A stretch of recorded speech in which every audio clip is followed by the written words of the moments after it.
Vocês já perceberam como que tem algumas coisas que a gente vai perdendo o costume de fazer? Por exemplo, antigamente, para qualquer coisa, dúvida que a gente tinha que ir para uma enciclopédia, ou se até a gente queria saber o significado de alguma palavra que a gente via na televisão, por exemplo, a gente ia pro dicionário. Mas o dicionário não é a palavra que a gente usava, a gente ia pro Aurélio, porque ganhou aquele status meio de palha de aço, virou bombril, sabe? Aí tá, só que eu sou inútil o suficiente para ficar pensando, beleza, chama Aurélio, mas quem que é o Aurélio que fez o dicionário Aurélio? Será que ele fez ou é só inspiração? Rapaz, eu descobri que tem uma história muito da hora, histórica mesmo, e também até de umas confusões. É hoje, fofocas sobre o dicionário no Nerd Show.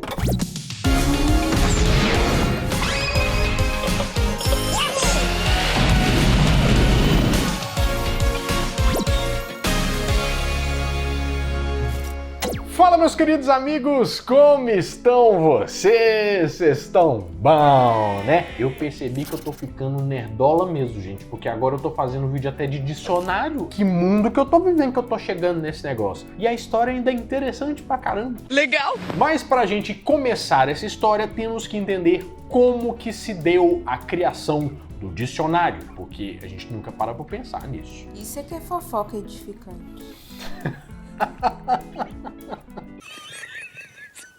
Você pode até não acreditar, mas é estimado que o dicionário existe desde 2600 anos antes de Cristo, quando os povos antigos tentavam dar significado com símbolos para determinadas coisas. E também no século I depois de Cristo, os gregos fizeram os lexicons. O que é isso, Brunão? Você sabe o que é os lexicons? Léxico é palavra, né? Palavra, né? Então, os lexicons, não sei. Também não sei. É um negócio onde eles reuniam as palavras e seus conceitos para fazer uma consulta. Mas não tinha nada de ordem alfabética, o pessoal não estava nem pensando nisso. Eles estavam só pensando assim, oh meu Deus, Platão caiu dessa árvore, hein? O que ele vai filosofar sobre isso? Foi só na Idade Média que elas começaram a ser organizadas de alguma forma, e quem que organizou isso? Os monges organizaram, porque eles também tinham muito tempo livre, né, para fazer. É porque eu não sei se você sabe, mas os monges, eles tratavam de fazer livros, eles faziam cópias. Então, muitas dessas áreas de estudo e tal, relacionada a papel e coisas do gênero, os monges entravam no meio. Os monges eram uma espécie de estagiário da época? É mais ou menos isso, Babarelando, a gente pode falar que sim. Porque quando a gente é estagiário, a gente só faz os trem.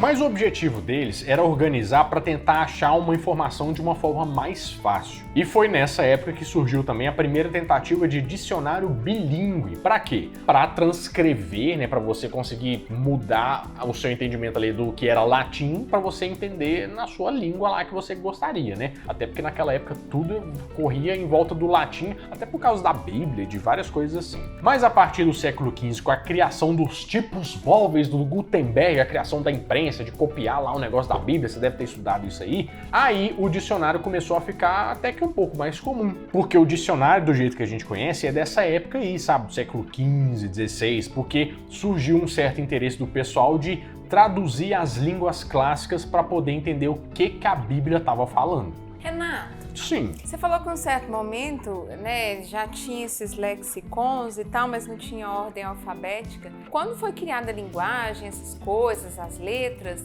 já estabeleceu-se a ordem das letras? Não se estabeleceu, até porque uma das primeiras linguagens era feito de cunha, que era como se fosse uma colherzinha, assim, ó, um negócio que você fazia assim, ó, tchum, tchum, que era a escrita cuneiforme. Então, se você falar que tem ordem alfabética nos rolinhos vai ser meio complicado. Mas se falando de Brasil, o dicionário que começou a ser mais famoso era o dicionário Michaelis. Vocês lembram desse aí? Que foi criado por uma alemã que se chamava Henriette Michaelis, com a ajuda da irmã dela, que era especialista em estudos portugueses, aqueles escambau dos negócios lá. Ele surgiu no final do século XIX, né? Mas quando surge em 1975 o dicionário Aurélio, ele vai e desbanca todos os outros e vira, como vamos dizer, o queridinho do Brasil. E também teve o dicionário Whole-Wise, né, que ficou muito famoso depois de ele ser lançado em 2001, que ele era visto mais como um dicionário mais moderno, mais atualizado. Pois bem, você sabendo como surgiu o dicionário, de onde que ele veio, das ordens alfabéticas, tudo bem, mas eu quero saber quem que era o Aurélio. Era uma pessoa?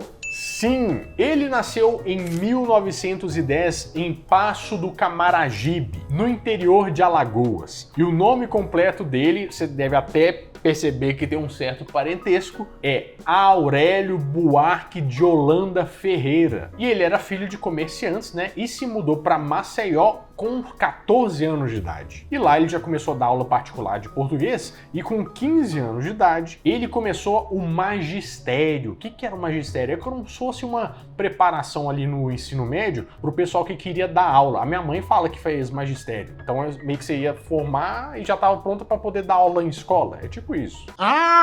Daí depois disso ele foi convidado para dar aula numa escolinha lá de ensino primário e começou a gostar bastante da parte do português. Eu acho difícil gostar bastante da parte do português, porque estão tantas regras. É chatão, né? Chatílico. Chatíssimo. Horrível. Mas, na verdade, ele entrou na faculdade em Recife e se formou em Direito em 1936. Mas só que ele pegou só a carteirinha lá, nunca atuou, porque a grande paixão da vida dele era a literatura. Ele deu aula de português, de literatura, de francês. E nos anos 30, ele virou diretor da Biblioteca Municipal de Maceió. Até que em 1938 ele se mudou para o Rio de Janeiro e continuou lecionando literatura e português. E também começou a publicar umas crônicas, né, nos jornais cariocas. E em 1941 ele começa a estudar lexicografia. O que é isso? É o estudo de um conjunto de palavras de um determinado idioma. Ou seja, você fica lendo e fala, tô estudando as palavras. Inconstitucionalissimamente. Sendo convidado pelo próprio Manuel Bandeira, olha só como é que nós estamos falando de nomes conhecidos aqui, a contribuir na construção do pequeno dicionário brasileiro da língua portuguesa. Um nome bem pequeno para um dicionário, né, Bandelando? Nossa. Chama atenção para você comprar um trem desse. Sim! Até que ele lançou um livro, ganhou um prêmio da Academia Brasileira de Letras, deu aula aqui, deu aula no México e ganhou um grande renome nessa área. Mas só que lançar um dicionário com o nome dele não foi nada fácil. Você lembra do Pequeno Dicionário Brasileiro da Língua Portuguesa? Pois é, eles queriam fazer como se fossem umas publicações a mais numa revista que chamava Cruzeiro. Como se fosse para complementar, né? Porque vai surgindo palavra. Só que isso nunca aconteceu. Daí, em 1966, o Aurélio e a equipe que trabalhou nesse dicionário, outro aí também, foi contratado pelo cara que fez a enciclopédia Larousse aqui no Brasil para terminar esse dicionário em 2 anos. Coisa que também não aconteceu.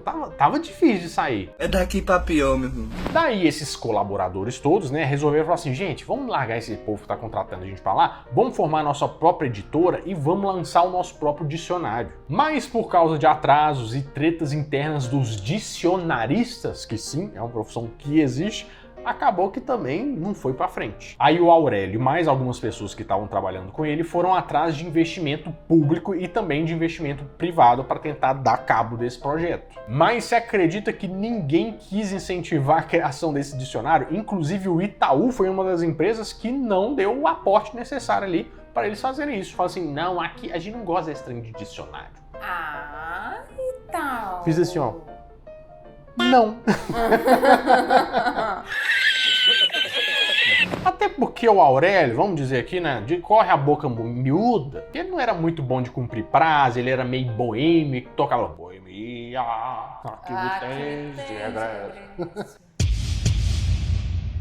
Então ele atrasava um pouco as coisas, sabe? Daí um político e jornalista e também empresário que se chama Carlos Lacerda, que você já deve ter ouvido esse nome aí nas suas aulas de história, teve o mandato dele cassado em 1968, acabou que foi, não, vou voltar a trabalhar com negócio de editora, é isso que eu vou voltar a fazer. Ele tinha arranjado uma grana lá, publicando o livro O Exorcista, que inspirou aquele filme de 1971. Ai, minha nossa! E como ele tinha essa graninha a mais aí, ele falou assim, beleza, vou inventar de colocar o dinheiro aí e vou investir nesse tal dicionário que você quer fazer. Mas olha só que interessante, até os anos 40 e os anos 50, mais ou menos, os dicionários mais famosos, os mais aclamados e usados aqui no Brasil, eram aqueles que eram assim, ó, tintim por tintim, iguais àquele dicionário do português de Portugal. Que tinha aquela coisa de querer ser igual Portugal, sabe? O português tem que ser a mesmíssima coisa. Por isso que a gente vê altas grafias muito parecidas com o de Portugal e o pessoal falava igual uns véi mesmo, né? Mas só que Aurélio e sua turma tiveram uma ideia completamente diferente. Eles queriam aproximar o que era falado de verdade, né? Trazer ali a partir dos anos 60 que o pessoal já estava valorizando mais as modificações da língua e trazer uma coisa mais atual.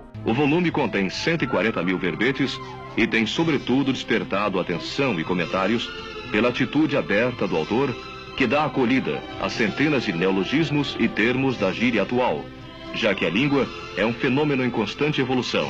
Com gírias, com os vocábulos africanos que foram introduzidos aqui, né? Vou falar até bonito agora, introjetados, né? Que nós estamos falando de um livro de dicionário, eu vou gastar então, né? Que até então não eram palavras que entravam no dicionário. O Ricardão saiu do esconderijo dentro do armário para se juntar aos milhares de verbetes que compõem a língua portuguesa. E lançado em 1975, o Dicionário Aurélio fez um sucesso absurdo. Mas foi só no final dos anos 70 que o nome de Aurélio Buarque de Holanda tornou-se conhecido do grande público.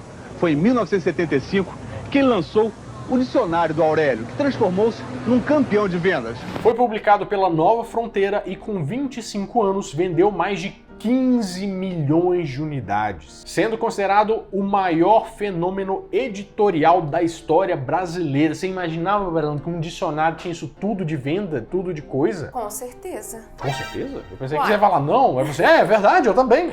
Não, é porque eu não sei como era na sua casa, mas na minha, o dicionário ele ficava em um lugar assim super acessível. Sério? Pra toda hora que precisasse olhar. Ó, que povo chique na sua casa, né? Nossa, povo intelectual. É minha mãe, meu filho, que ensinou a gente a olhar o dicionário desde cedo. O tal do pai dos burros, né? Exatamente. E o sucesso também se deveu a um lançamento de 1977, quando eles lançaram o Mini Aurélio. Por quê? Ele era menor, tinha um custo menor, ou seja, o pessoal comprou mais. Foram quase 4 milhões de exemplares distribuídos na primeira edição, sendo inclusive o primeiro dicionário que muitas pessoas tiveram, né? Até 1987, eles somaram mais ou menos 5 milhões de vendas, né? Que foi a segunda obra literária mais vendida só atrás da Bíblia. Mas só que nem só de conhecimento vive a história do Dicionário Aurélio. Vive também de tretas e coisas judiciais. O Aurélio faleceu em 1989. Morreu esta madrugada no Rio Aurélio Buarque de Holanda.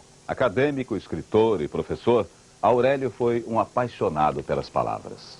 E depois disso, a viúva dele entrou numa disputa judicial por causa dos direitos de venda desse livro. Porque, tipo assim, tinha os colaboradores que tinham meio que sido apagados da história. Então, foi assim, beleza, mas então os direitos ficam com esse pessoal que ajudou ele a fazer o negócio ou fica com a viúva dele, sabe? Ficou meio maluco, assim. E ela conseguiu os direitos autorais exclusivos depois de 28 anos sobre o domínio, né, entre aspas, da editora Nova Fronteira. Tanto é que ela foi e vendeu para editora Positivo. Sabe aquela marca lá de coisa eletrônica? Pois é, Positivo, que tem os direitos do Aurélio. E em 2004, duas pessoas que trabalharam com o Aurélio, né, falaram que o nome deles não estava lá escrito, então eles embargaram esse negócio todo aí. Mas só que a decisão foi revogada pela justiça, né? Porque, na verdade, depois que a Positivo se apossou desses direitos, eles pararam de pagar os royalties para as pessoas que participaram do negócio. É uma... Sabe aquele trem meio...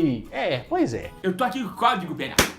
Eu baseio na lei. Tanto é que eles seguem pedindo indenização por causa do dicionário até hoje. Inclusive tem até um livro que se chama Por Trás das Palavras, que foi feito por um jornalista, que trata toda essa treta da criação do dicionário Aurélio e as disputas judiciais e tudo. Você parar pra pensar que a gente só tava olhando as palavras e tava rolando um tanto de treta por causa desse trem aí, né? A gente nem sabia que o negócio virou um livro. Mas também tem um ponto que muitas pessoas falam que o dicionário Aurélio, por ele ser meio de vanguarda e trazer essas palavras, ele não tinha tanta base científica assim de estudos para trazer os significados das palavras, o que podia não trazer tanta confiabilidade assim. Apesar que foi também um dicionário que foi comprado pelo governo para distribuir nas escolas, por exemplo, né? Porque eu não sei se você lembra, mas a gente tinha na lista de material escolar sempre um dicionário Aurélio. E o meu era daquele da capa azul que tinha um escrito vermelho e que com certeza muita gente usou também, mas as crianças de hoje em dia com certeza não vão saber o que é isso, porque hoje tem o Google, né, Babrelano? E eu continuo procurando as palavras. No Aurélio? Não, no Google. Ah, tá. Porque eu pensei que esse Babrelano estava em 1917. Eu né? nem tenho dicionário. Bom, mas para essas e outras histórias, né, inúteis ou não, toda semana de segunda a sexta às 7 horas da noite eu volto com mais um vídeo quentinho, fresquinho, crocante para vocês. Então, adeus!